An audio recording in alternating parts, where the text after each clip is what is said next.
Welcome back to the channel, y'all. Another week, we got another motor swap.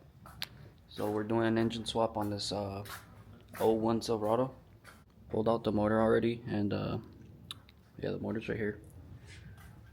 The motor was garbage. Look how dirty it was under the intake. I'm finally gonna end up finishing this block that's gonna go into this truck. That's a LQ9. Tap did the lower block. So today I'm gonna end up installing the rocker arms and push rods and doing all that, and top end pretty much done, and install the oil pan. I think I just have to go wash it, but other than that, yeah, so I'm gonna get straight into it. Hit that like and subscribe button. Also go peep out the 2 other videos that I uploaded. So yeah, so we got the push rods right here. We do have a Texas speed cam in it. Things that Chupacabra one or Bigfoot, whatever that motherfucker is.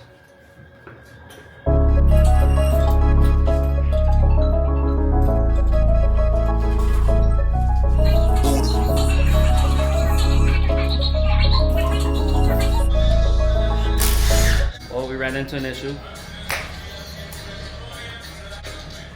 The next day. Again, we finally got the right rocker arms. I got them soaking up in a oil round. So, and I also got the LS3 rust. These right here. But yeah, I'm gonna go ahead and install these, and I'm gonna show y'all. I'm gonna install them, show you guys how to install them or whatever, and torque them down to 22 pounds. So we gonna get straight to it.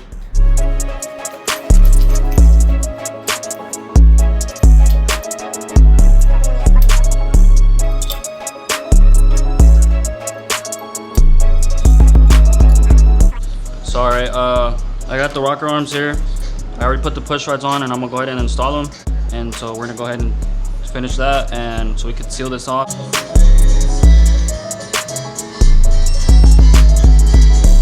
Oh yeah, Bubba.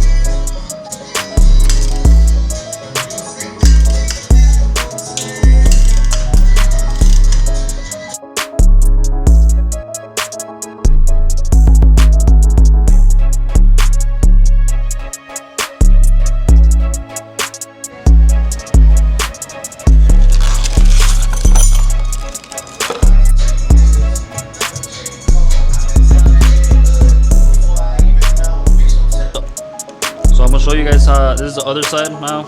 I torqued all that down. So I'm gonna show you guys how I'm doing it. You all can you see it right there? You want to tighten up the bolt, obviously not super hard or whatever. Once you see this nose go all the way up, and you want to turn the motor over a little bit more, and you see this no longer move upward, and this is all the way bottom out, that's when you go ahead and you torque these down to 22 pounds, so on and so forth, and you do that to the rest, to all of them. So you see how this is all freaking loose. You want to tighten it up, and usually when they're crooked and you tighten them up, it'll center itself if everything goes good. Like you see how this one didn't. It caught the tip of the spring little to just to some little play, like there's good enough. Once you start turning it over, it'll loosen up. So here it is with all the rocker arms installed. I just need the valley cover gasket so I can put that on and get it off the stand, so I can put the back cover on and all the little small stuff. The old heart, you know, old 5.3, rusty, no bueno. Check it out. And then we have the new thing right here, cammed. It's gonna get headers, everything, the whole shebang bang. Main thing today is just, you know, put the heart in there, put the engine in the bay, and just, you know, get that shit going at least. Well, we're back, what, 2 or 3 weeks after. We got the valve covers on. I had to notch one.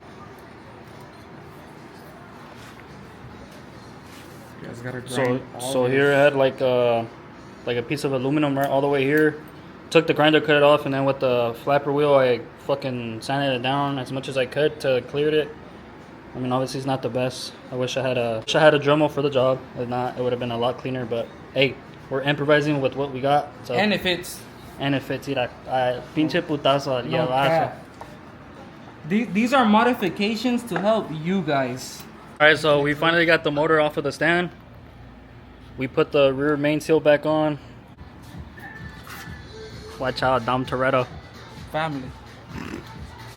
We got the torque converter in there. I got the harness out the way. It's on. I deleted the whole evap system. You ain't gonna need that no more after you put long tube headers. So you could delete that whole bullshit ass pump right there. So in other words, the motor is ready to go in, so it's finally gonna go in.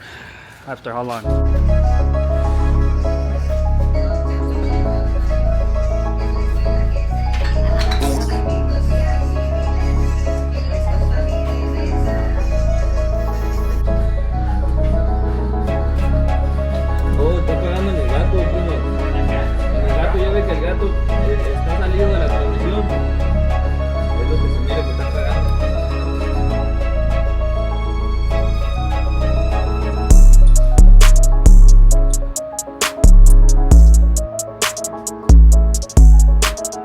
Got back from fixed speed, straight out of work. Picked up some fittings for the fuel filter. We went with the C5 C6 Corvette style fuel filter. As you can see, since this one has the return of fuel system, has 2 hoses instead of 1, so now I gotta make this work onto the Trailblazer or NBS intake manifold.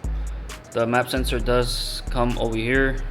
You can pull the harness out so it reaches. And so yeah, I'm gonna go ahead and figure this out.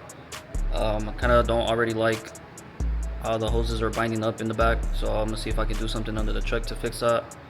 And hopefully, other than that, just gotta put the injector adapters and the adapter for the throttle body, and just throw the radiator and everything else back on, and the truck should be good to go. So I got the intake on, coil packs, the headers are the only thing left now, and the water pump, but I'm gonna wait on that since it still has the clutch fan. I do have E-fans over there that we're gonna put on, and that's gonna go on last. But so that's where I'm gonna cut this part at, pick it back up once I start finishing it and the startup, and so you guys can see how it goes. So thank you guys for watching. Hit that like and subscribe button, share the video too. Stay tuned for part 2. I'm gonna upload this one first. Oh yeah, one last thing, here's a the fuel system setup. I guess they told me to keep it cheap, so you know, the AM fitting to the inlet right there. Camera's not focusing, but right there. And then I got the other AN fitting that plugs into the stock fuel filter, and just got the female and the hose. And I was told you don't need clamps for the hose on these fittings. Once they're on there, they don't come off. So there's only one way to find that out. I kind of don't trust it. Stunning. Shot is on the beat, baby. Right.